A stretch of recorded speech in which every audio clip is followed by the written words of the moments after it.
Human beings have a natural tendency to conform to the views and beliefs of whatever group, community, or religion they belong to, even if those views and beliefs are unfounded and irrational. Psychological experiments such as those by Solomon Asch and Stanley Milgram prove how human beings in group situations and under the influence of authority figures will readily conform to the consensus around them, even if the views of the majority are clearly incorrect or unethical. Asch placed a lone subject in a group and asked them to identify lines of the same length. When the group intentionally gave an incorrect answer, 75% of the lone subjects conformed on at least one occasion. In other words, despite knowing it was wrong, they chose to conform rather than contradict the group. Stanley Milgram's experiments involved obeying authority. Subjects were led to believe the experiment was to observe the effects of pain on learning. Whenever the learner gave an incorrect answer, the subject was asked to administer an electric shock.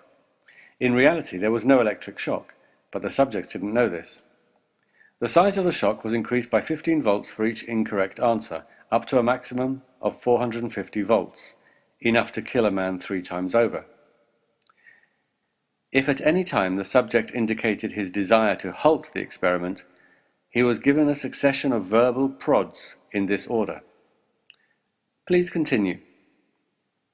The experiment requires that you continue. It is absolutely essential that you continue. You have no other choice. You must go on. 65% of participants administered the final lethal 450-volt shock. In other words, most people would obey authority even when it conflicts with their personal conscience. In Milgram's experiments, the subjects were on their own with the authority figure, and so were not able to see those who refused to continue.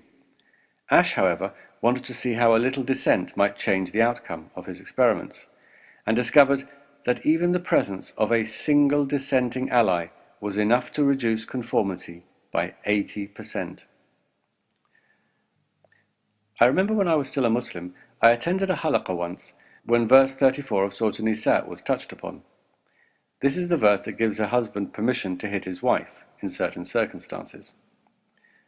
One of the sisters in the group began explaining that it is only for serious misconduct and that it must be after 2 warnings and should only be a light tap with something like a miswak and so on. The rest of the group listened, with the occasional muttering of MashaAllah or some other pious comment. But I was itching to say something, as that verse had always troubled me. But as anyone who has ever sat in a halaqah or any other type of pious gathering will know, it's extremely difficult to express doubts in an environment that sees doubt as coming from Satan himself.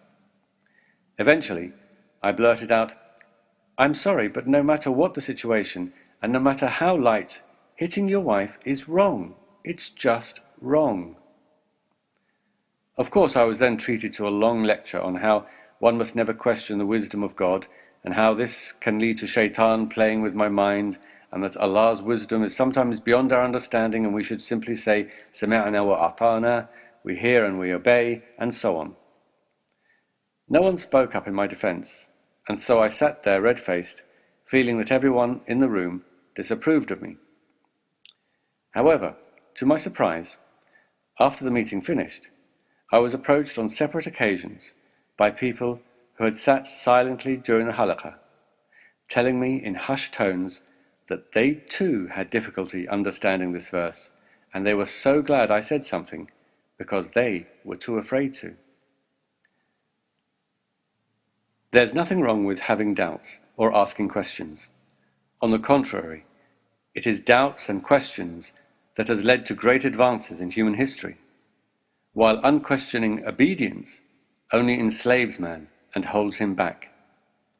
A belief that demands you don't doubt or ask questions is a belief that must be doubted and must be questioned. Real truth has nothing to fear from doubts or questions. Never be afraid to stand up in dissent. There are others just waiting for you to do so.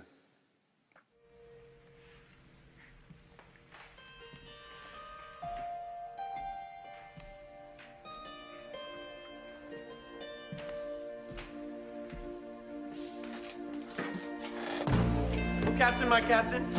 Sit down, Mr. Anderson. You hear me? Sit down. Sit down! This is your final warning, Anderson. How dare you? You hear me? Oh, Captain, my captain. Mr. Overstreet, I warn you. Sit down. Sit down. Sit down. All of you. I want you seated. Sit down. Leave, Mr. Keating.